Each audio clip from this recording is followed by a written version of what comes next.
Welcome to People Doing Good for Others.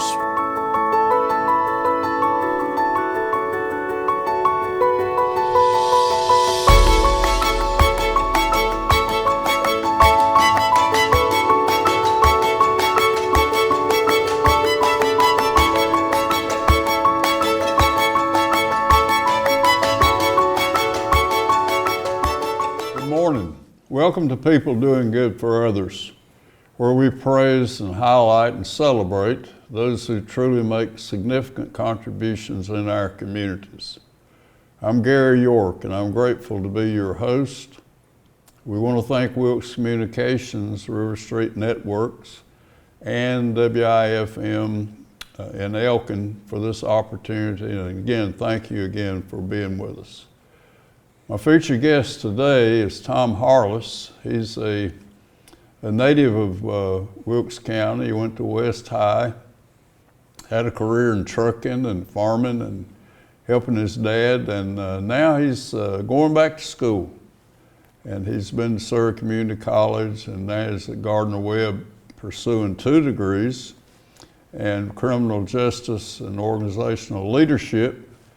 And he's also a tremendous advocate for the Guardian ad-litem program, which in our District 23 court system, he sits in for children who are in foster homes who will have days in court. So Tom Harless, again, I've enjoyed meeting him, and he's such a delightful person, and his heart's in the right place. So good morning to you, my friend. Good morning, Gary. Tell us about growing up here in Wilkes County and just how things happened in your life until now you're a full-time student. Well, I grew up in Wilkes. I'm a product of the recreation centers. I played sports, went through the local schools, Millers Creek and West High, and I really just, come up through the community like a lot of folks do, and have had a lot of different experiences with, the military and driving a truck and farming and just a lot of different things. So I'm kind of a late in life bloomer too. So well, that's a great that's a great contribution to this community, a late life bloomer. Right. Well, wow. And I think just the experiences that I've had and being able to be close to my family and my friends and things like that, gave me an opportunity to explore myself and explore what I really wanted to do in life. And so in December of 2016, I finished up my associate in arts degree at Surrey Community College. Tell that story about coming down 77. Sure. That is kind of a thing that'll rivet us together. Sure. So I was actually working up in the Washington, D.C. area as a kind of an operations manager with a transportation company. And I'd worked a really long shift, probably anywhere from 16 to 18 hours that night. And I'd been up, and it was time for me to come home and get my 4 days off. And when I was coming down 77, I saw exit 93 right there. And I just thought, I really need to get my education. And now you had been to college some? I had. Okay. Yeah, I had, and I knew I was close to getting the degree, but I really wanted to just see how many more classes I needed. So I got off the exit, drove over to Surrey Community College, and pulled in the parking lot there and went and talked to the advising team. And she said, I really think that we can get you out in a semester. And so I signed up, registered for classes, left my job, and finished up my degree. And the next thing I knew, when I got my associate in arts degree and finished that up in December, I went right on into the paralegal program and finished that up in a year. When I finished that program up, I just immediately enrolled in Gardner-Webb and started pursuing 2 degrees, and I'm trying my best to get into law school. Whether I can do that or not, I don't know. Oh, you will. So, Tom Harless, tell us about a paralegal program, and I'd just like to know what kind of courses does one take to be a paralegal? Sure. So it's very intense. legally because you're taking a lot of legal writing. There's a lot of legal writing involved. There's a lot of, we take a lot of classes in civil litigation, criminal investigation, criminal law, constitutional law, those kinds of things to get you ready for the workforce and to work for an attorney or the court system or a government agency. So. Okay. So we went from paralegal to, what is the, tell us what you're thinking now and at that point about looking to that next opportunity to get involved and just do a little more. Tell us about that.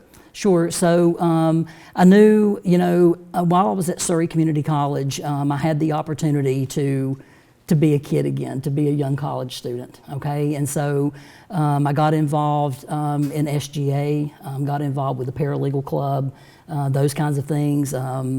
They came to me and said, we need a president for the paralegal club. Will you do it? And I said, sure. Then the next thing I know, they said you should be SGA president. Will you do it? And so I got voted in for that. Oh my goodness! And way to go! And a lot of that opportunity, I feel really blessed. I really do, because it kind of led me to become a volunteer. A lot of times folks think that they really know how to volunteer or that it's easy to volunteer, but it's really not. There's actually there's a trick to it. There's a process to it, and you kind of have to know how to get in and what's a good fit for you.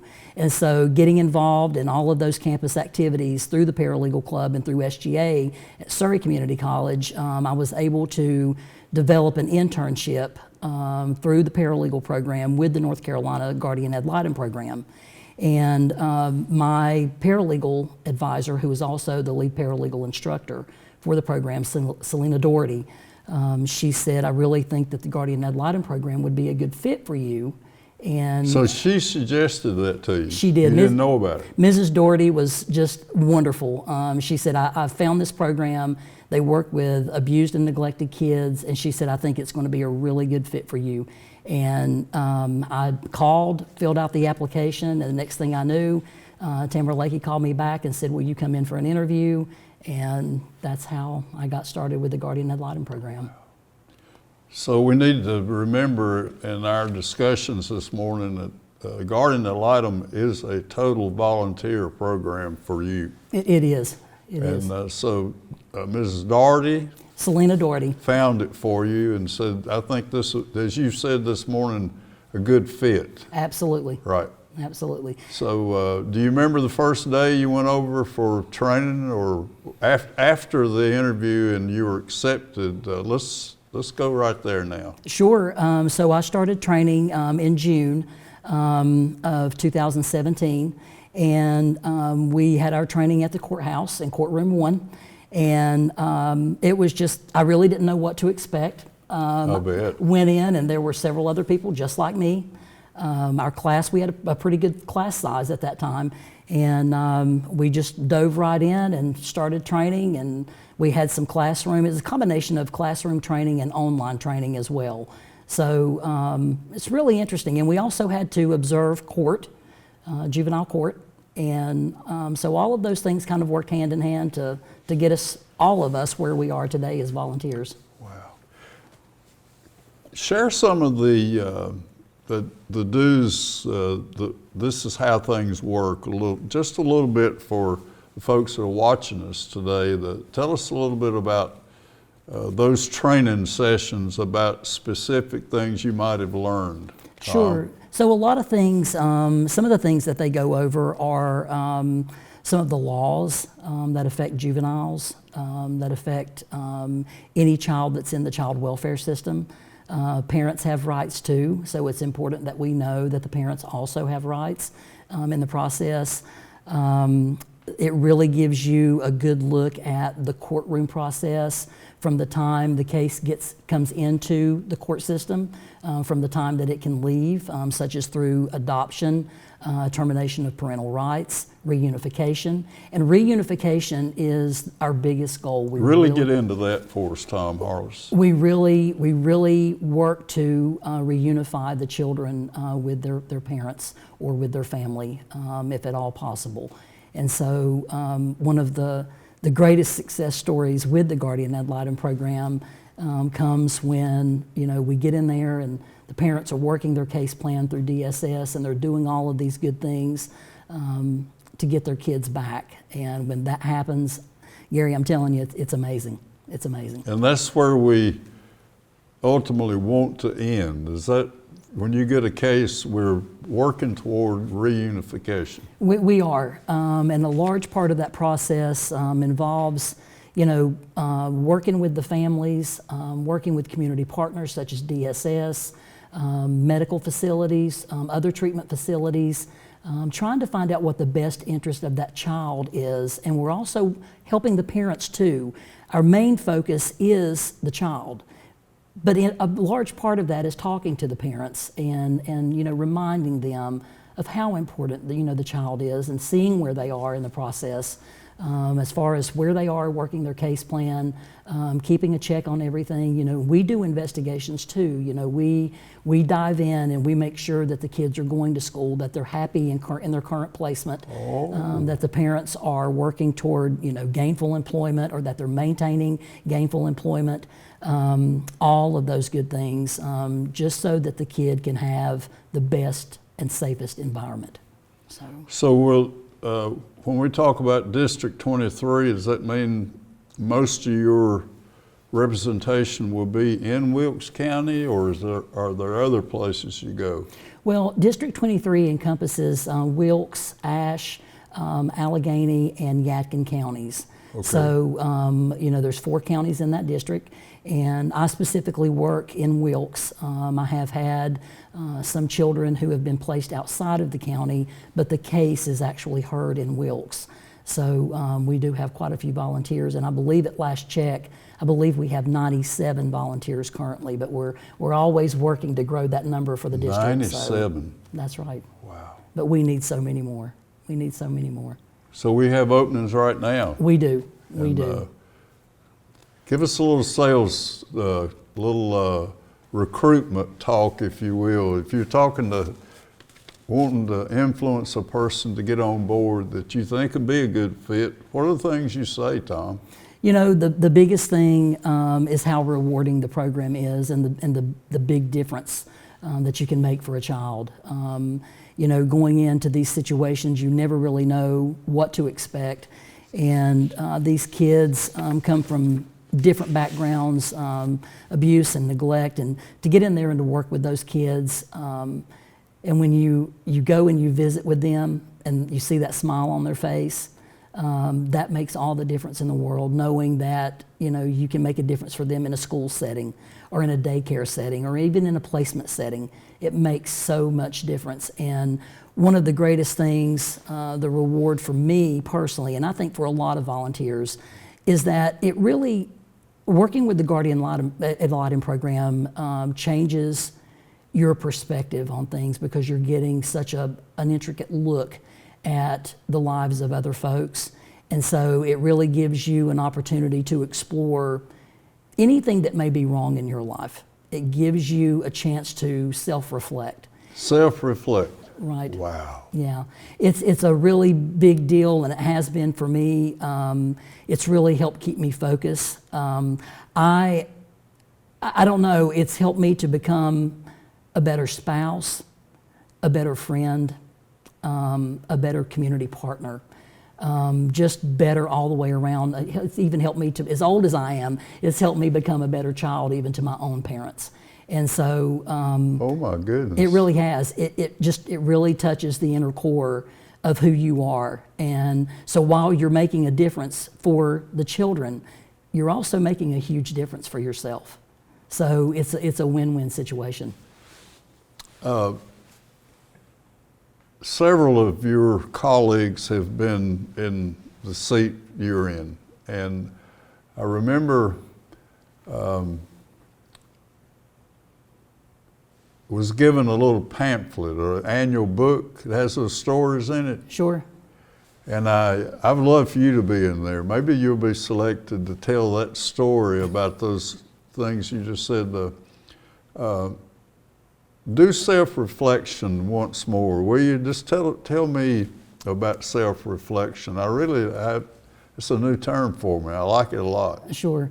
So part of the self-reflection process, and really for me, has been the more that I work with these families and with these kids, with community partners and agencies such as DSS, Daymark Recovery Services, those type agencies, you really get an opportunity to explore all of the things that may be wrong or broken within yourself, things that you can improve upon.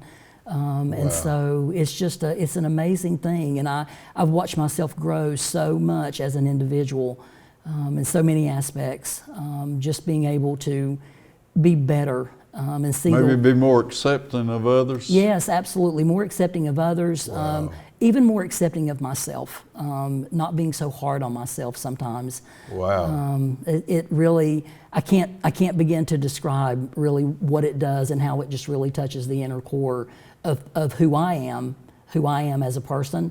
And I know other volunteers, we've had the same conversation, and how it really gives them just a broader perspective of who they are and how they can make a difference. And so as you're going through that change process, you're also able to provide greater change for that child. And it's amazing. So you're growing. As you grow, you're helping children grow. Absolutely. And parents. Absolutely. And Gary, I tell you, you're never too old to learn. You're never too old to grow and become better. So, wow. Yeah. Tom Harless, tell us about after the training you were sworn in by Ms. Denise Green. Denise was there with me. She's my supervisor. Okay. And our chief judge, Judge Byrd, actually swore us in. Okay. And so that was a very interesting process, and I felt very honored. That was a wonderful day to be sworn in as a North Carolina guardian ad litem. Denise Green, tell us about how you work together. Denise is my mentor. She came from DSS before she was at the guardian ad litem program. Mm-hmm. She worked at DSS for approximately 14 years. And so she has tremendous knowledge of the child welfare system. And I tell you, I don't know that I could do my job without her. She is just wonderful. When I have questions about certain laws, processes, my court report, any of those things, Denise is right there. She is my go-to person. Absolutely. Wow. Yeah. And Tamara Leckie was my first relationship with guardian ad litem was through her. Right. So she came here, and several wonderful people have been in your seat. So Denise Green, tell us about a caseload. How does that work? Well, it's really up to the volunteer. So as children unfortunately come into the system, most times, and I know Denise is really good about this, they will reach out to the volunteers and ask them, give them a little bit of the history of the case, and see if that's something that they feel like is a good fit for the volunteer. And that's kind of how the case selection works. I know when I was doing my internship through Surrey Community College, when I first started with the guardian ad litem program, I had 5 cases. It was pretty intense, trying to go to school full time too, and because you're constantly having to talk to so many different people, and you're doing your investigations and keeping up with all of the notes and the information and the court reports and court dates, and it's a lot to keep up with. And right now I'm currently working 2 cases. That has fluctuated. Sometimes I've had 3, 4. Some volunteers will only work one case just because their lives are really busy, or that's all that they can handle. Some volunteers, we have one volunteer, Susan Allen in particular, who works a lot of cases for the guardian ad litem program. So she's a great volunteer. Wow. Yeah. Paint a picture of a day in court. Sure. And just kind of an overview, if you will, about how things will work. Not about names, but just so the judge he'll ask this or she'll ask this. Just give us an idea about coming to court. So when we go to court, our case, sometimes we have to wait a little bit. Sometimes our case may be called really quickly. It just depends on the caseload, the docket that day.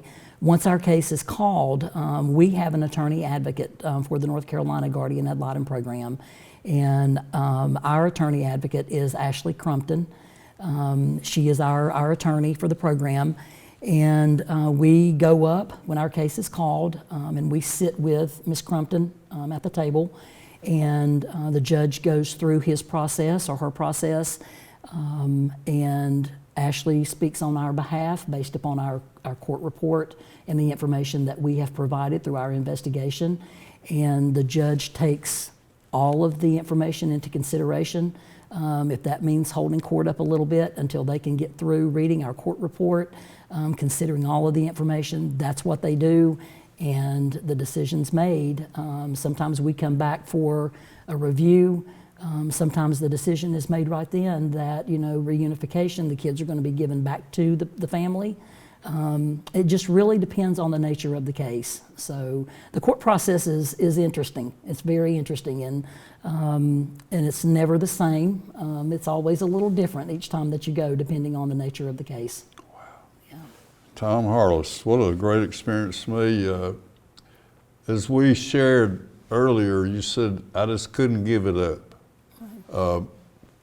Tell us about that and where we were when you said that and when that happened.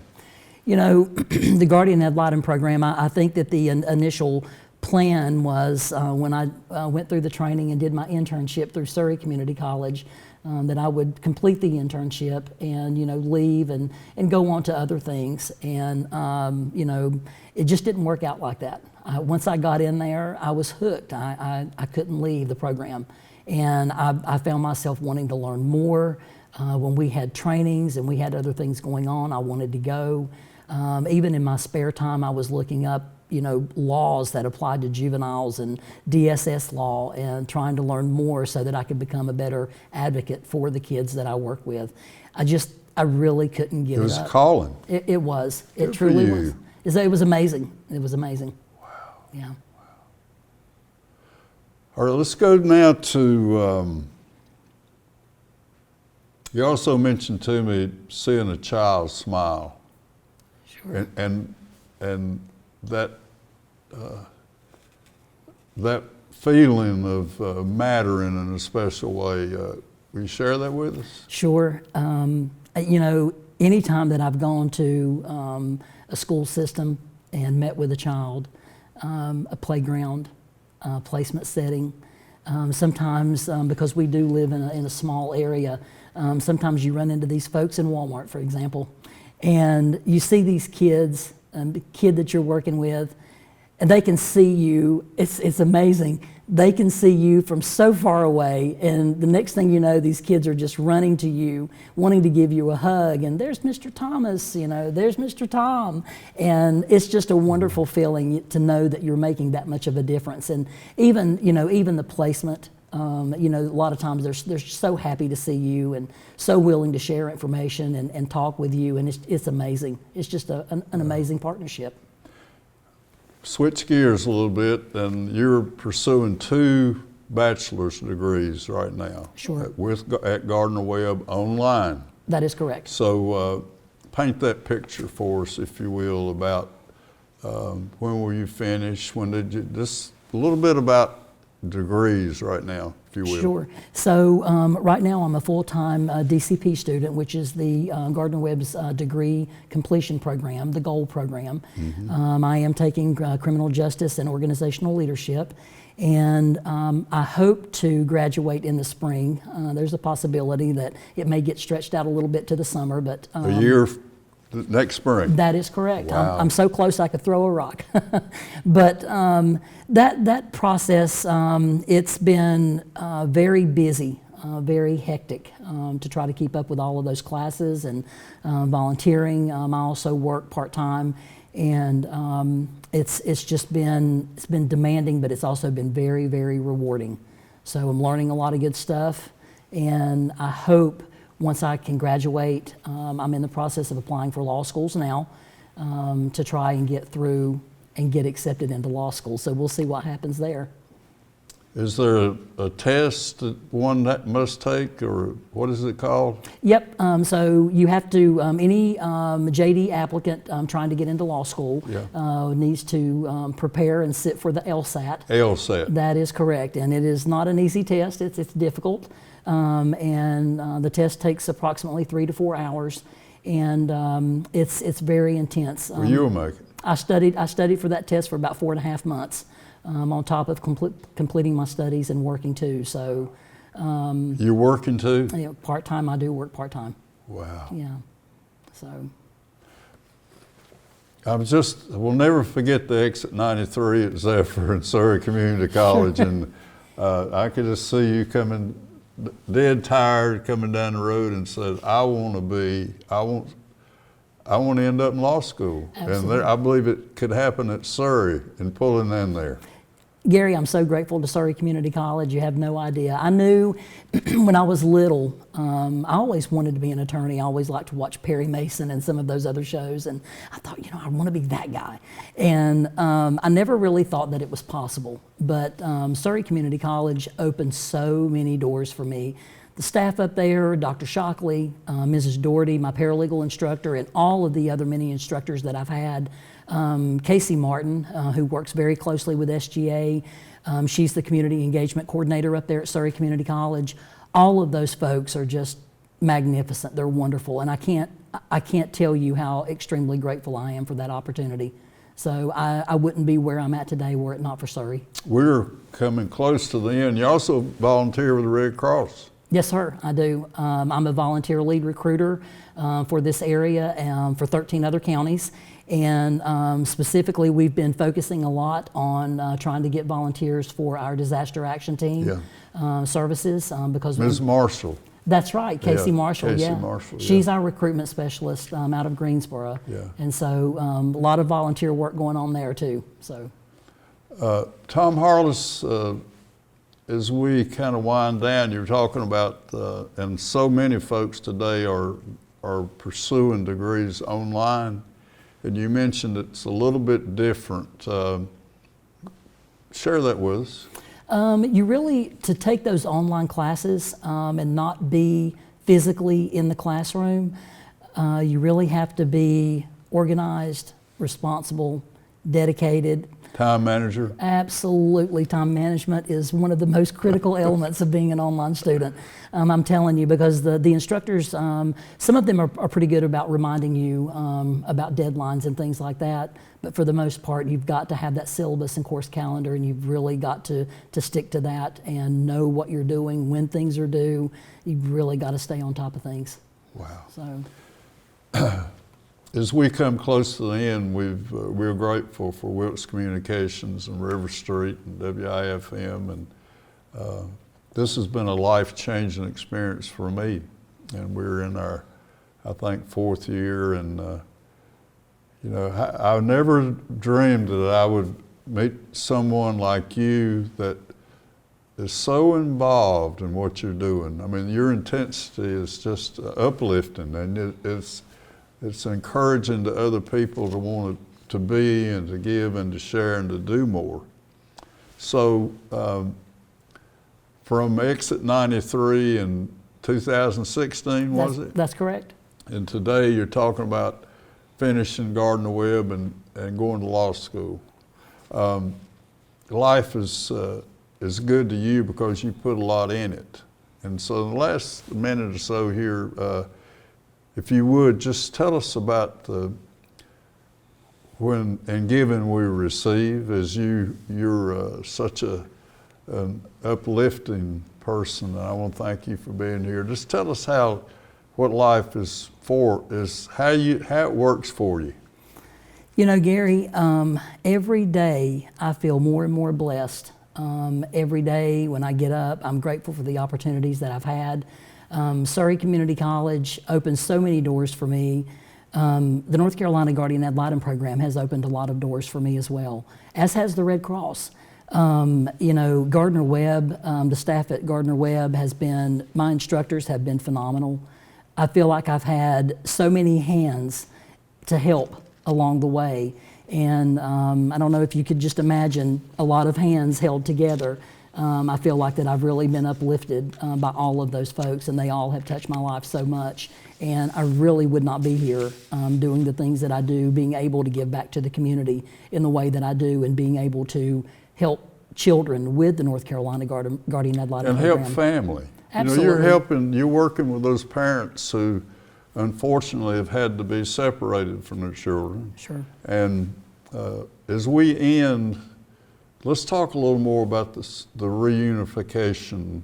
Our goal is to bring parents and children back together. Absolutely. That's a wonderful process. And without divulging too much information, one of the cases that I worked most recently, the kids ended up going back to Dad, and it was a wonderful, wonderful situation. He worked so hard to make a safe environment for his kids, to do all of the things that he needed to do in order to get his kids back. And it was just a wonderful, wonderful outcome for that case. A lot of hard work went into that, not just on my part. Dad worked hard, DSS worked hard, we all worked hard. It was a wonderful team effort. Wow. Absolutely. You know, I learned that from the Guardian Ad Litem, that there's so many factors involved. They're coming from different directions, and when we can get together and everyone wants to do his or her best, then good things happen. So, sure. Tom Harless, you've just such an enlightening person. I thank you for Tamara Lakey helping me get us together, and I should always treasure her. So, from Wilkes Communications and WIFM and Riverstreet, it's been a wonderful experience to have you in my life, and I can just see greatness down the road, and I know you'll make it in law school. Well, Gary, I truly appreciate it. Tom Harless, Thank you so much. God bless you, friend. Thank you so much. So thank you for people doing good for others. Until we can meet again, have a safe week, and remember that the happiest people are seeking and finding ways to serve God, family, friends, and worthy causes as Guardian Ad Litem. And Tom Harless has shared with us today his experience and his strength and his hope. Thank you very much.